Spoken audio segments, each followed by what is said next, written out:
Hello students, I'm Anuj. I hope you all are doing well. Today I'm going to discuss the most important topic, which is burning issue now these days. As we know that in our parliament, MP Raghav Chadha raised a issue which is called right to recall. Right to recall की बात करी है और क्या है ये issue, इसके बारे में आज अपन डिस्कस करेंगे.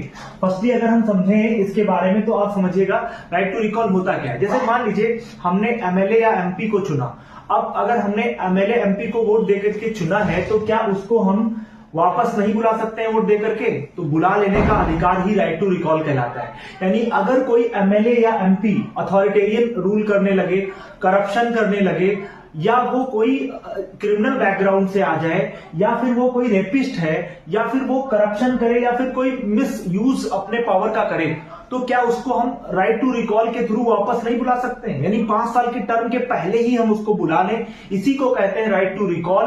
तो बात आती है कि इसके दो पक्ष हैं. एक पक्ष कहता है कि राइट टू रिकॉल होना चाहिए, इट शुड बी अलाउड, और दूसरा एक पक्ष है वो कहता है कि नहीं होना चाहिए.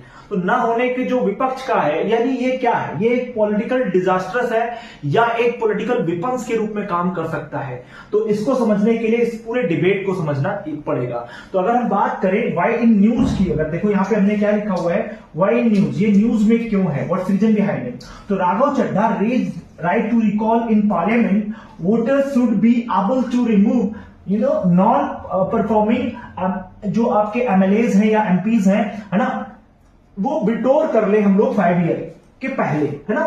तो डिबेट अकाउंटेबिलिटी जो है आपकी स्टेबिलिटी का जो इशू है ये निकल करके आता है. तो डिबेट में जो अकाउंटेबिलिटी है और जो स्टेबिलिटी है उसका जो डेमोक्रेसी पर क्या इफेक्ट पड़ेगा उसको हम लोग देख रहे हैं. तो अगर हम बात करें राइट टू रिकॉल की, तो यहां पर आप देख पा रहे हैं, firstly we should see here, यहां पे आप लोग देखें और राइट टू रिकॉल का क्या इशू है उसको देखें. Right to recall, power of voters, है ना, de-elect and elected representative before the term of end, है ना, initiated through recall petition followed by the recall vote, है ना.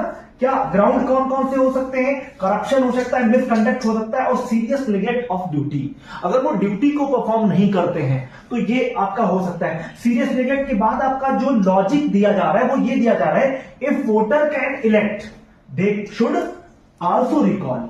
अगर इलेक्ट हम कर सकते हैं तो उसको वापस भी बुला सकते हैं अगर वो परफॉर्म नहीं कर रहा है. लेकिन बात ये आती है, लोग कहते हैं कि अगर मान लो ये चीज अगर आप लागू कर देते हो तो होगा क्या इससे. इससे सबसे बड़ा इफेक्ट क्या पड़ने वाला है वो समझ लो. इफेक्ट नंबर 1 कि अगर मान लो इस तरीके से, तो हर महीने क्या होगा, एमपी एमएलए हटेंगे, हर दूसरे साल हम उनको वापस बुला लेंगे, तो इलेक्शन फिर कराने पड़ेंगे. इलेक्शन में इतना सारा खर्चा आएगा. तो एक तो ये हो रहा है. दूसरी बात है कि स्टेबल गवर्नमेंट नहीं मिलेगी. जब स्टेबल गवर्नमेंट नहीं मिलेगी, 5 साल के लिए कोई गवर्नमेंट काम ही नहीं करेगी, तो वही स्टेबल जब गवर्नमेंट नहीं होगी तो डेवलपमेंट कैसे होगा. तो ये एक इशू आ रहा है कि डेवलपमेंट नहीं हो पाएगा. तीसरी बात ये है कि इससे जो विपक्ष है, जो हमारा नेता विपक्ष है या प्रतिपक्ष है, वो क्या करेगा, वो उसको मिसयूज कर सकता है. स्टेबल गवर्नमेंट न बनने के लिए या फिर उसको गिराने के लिए गलत तरीके से यूज कर सकता है. तो 2 पॉइंट यहां पर निकल करके आते हैं. ये पॉइंट आपको समझने पड़ेंगे. दूसरा पॉइंट, अगर हम बात करें इंडिया में क्या जो है इस समय आपका ये लागू है, नहीं.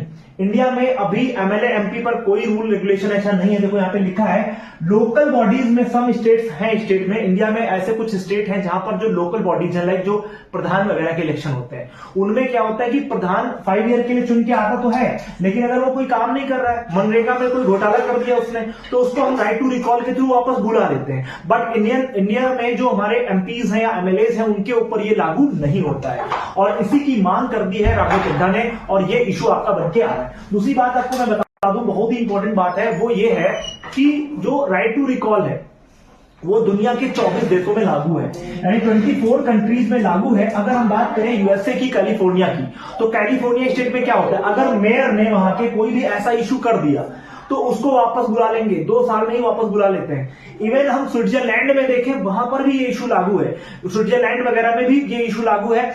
इवन अगर हम इंडिया की बात करें, अगर प्रेसिडेंट कोई गलत काम करता है तो उसको इम्पीचमेंट के थ्रू हटा देते हैं. हम आईसीजे, इंडियन जो भारत का जस्टिस है, चीफ जस्टिस है, उसको भी हम वापस ले लेते हैं. इवन अगर हमारा गवर्नमेंट जो है, जो मोदी गवर्नमेंट है, अगर वो सही से काम नहीं कर रही है तो हम मोशन ला करके उसको भी हटा सकते हैं. लेकिन हम एमएलए एमपी को नहीं हटा सकते। तो ये एकदम गॉड फादर हो जाते हैं और अथॉरिटेरियन हो जाते हैं और एक प्रकार से टायरनी के रूप में वर्क करना चालू करते हैं एमएलए एंड एमपी। तो इनको हटाने का जो प्रोसेस या राइट टू रिकॉल होना चाहिए कि नहीं होना चाहिए, कमेंट करें। और आपके कमेंट का हमें बहुत जो है आपको आप कह सकते हैं कि हमें इंतजार है और आप कमेंट करेगी इट शुड बी अलाउड और नॉट। ओके, सो यहां पर आपने सारे पॉइंट्स एंड फिगर्स देख लिए। अब बात आती improves accountability, risk risk misuse, political instability, core issues क्या है, balancing democracy, control with the governance stability. So I hope ये पॉइंट्स एंड फिगर्स क्लियर हुए होंगे और राइट टू रिकॉल के बारे में आपने चीजों को समझ लिया होगा। Thanks for watching. Okay, thanks.